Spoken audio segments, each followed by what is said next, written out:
Here's one I think a lot of you will find interesting.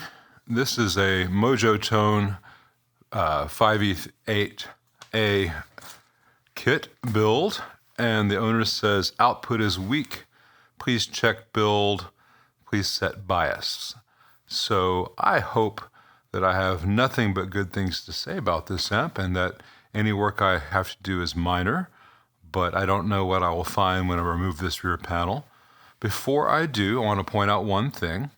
I see this on a lot of kit builds.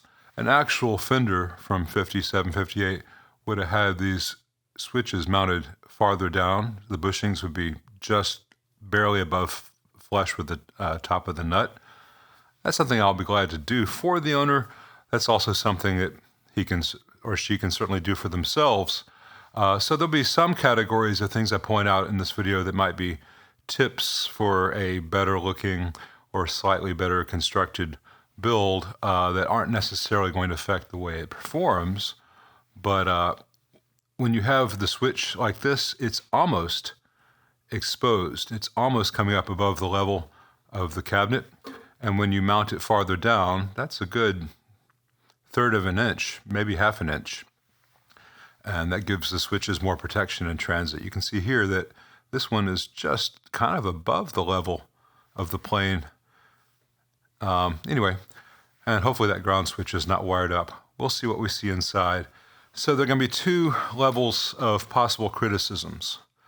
How the amp is built, and sometimes it might be how Mojotone's instructions said it should be built. And I've not always agreed with the things that they've done that I've found. Let's see what's behind this cover. Well, I've gone through the amp. I haven't set the bias yet, but everything in here is operating just fine. The problems with the amp are mostly those that Mojotone caused. Both things like these piggybacked resistors, because they have the original spacing from eyelet to eyelet, and modern components don't always have the leads long enough to do that. Kind of crappy attachment points to the chassis for the boards. The main issue with this amp is also of Mojotone's creation. I'll get to that in a moment. I want to point out some things that the owner could do better. I already pointed out flush mounting the switches is good. The input jacks and the output jack don't have toothed washers. I highly, highly urge you to add those.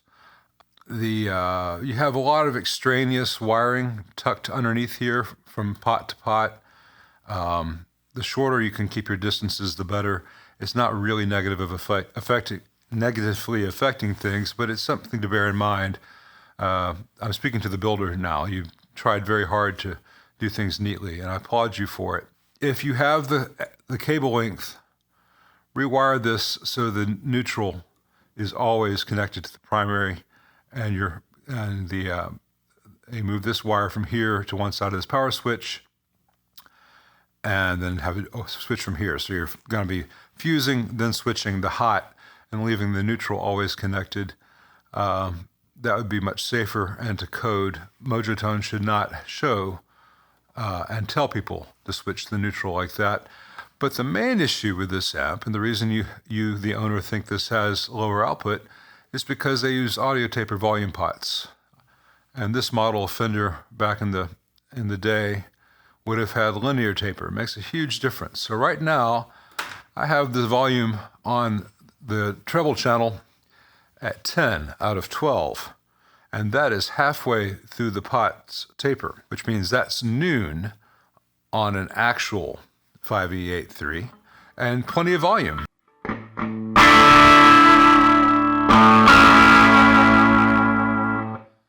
If I go up to 12,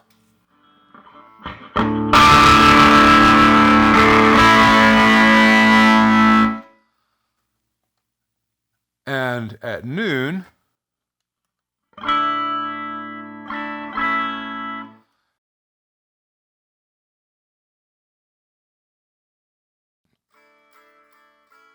almost nothing happening there. So let me just give you another view of that. All right, where you first heard me play just a minute ago with it at 10, right in this area is 50%. This is where the pot's halfway up its possible taper with this audio taper. That would be here on a linear taper. And all the real volume in this amp is from here to here. And it's all very abrupt once you get to here. If you change out this audio taper for a linear taper, and this one as well, then everything that you're hearing here would be here. And everything you're hearing here would be down here. So all the very quiet stuff would be in this range of the pot, and instead of it getting really loud in the last bit. And that really makes a huge difference with the circuit because of the way the channels are mixed. There's a lot of attenuation there, and you have the 5E8-A, so you really need as much in your favor there with the linear as possible, because that's quiet. Where it is here with audio taper would be here with linear, and where it is here with audio taper would be about here with linear. So hope that makes the point.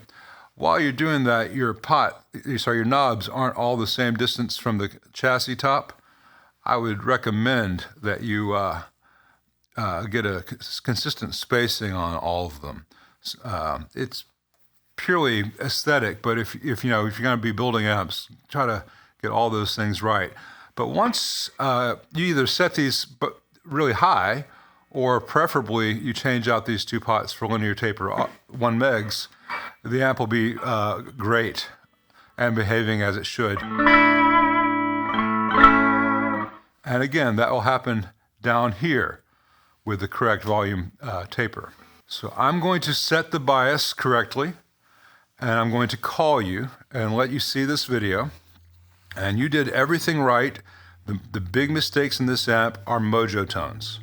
The only things you didn't quite get right are the things being leveled, the knobs being a little bit higher than others, and like I said, the switches being out from the chassis a little bit.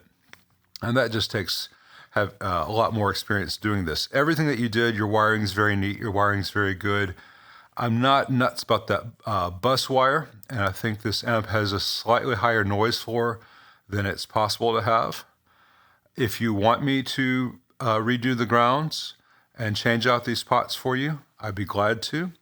But I think given the level of work you have done already, you're capable of doing it, and you probably would want to. So let me know what you think. I'm going to make sure that the bias is good, and at that point, I can either give it back to you as is, and you know that it's working, and you know what to change, or from there I can make some other changes and give it back to you 100% what you thought you were going to be getting from Mojotone. All right, with the wall voltage at 123 in Memphis right now, this one's idling at 46% dissipation. This one's idling just below 47% dissipation. So a pretty good match on the 6L6s. It's on the cool side. A lot of Fenders are. If you want to play around with that, you can change this bias circuit, but you've got to put a divider right here where this one resistor is, and you got to move this diode. It gets a little complicated. I'd be glad to do it for you. I'd be glad to step you through it over the phone. Not the full thing in real time, but to give you an overview. You could also just say, okay, it sounds fine. It's going to be safe even with relatively high wall voltages. That's up to you. The original did not have adjustable bias, and it's not ice cold, so I wouldn't really worry about it too much. Or you can just decrease that 56K slightly to see where you end up, but you need to know what you're doing and measure as you go. As it comes from the kit, it's on the cool but not cold side, and totally safe.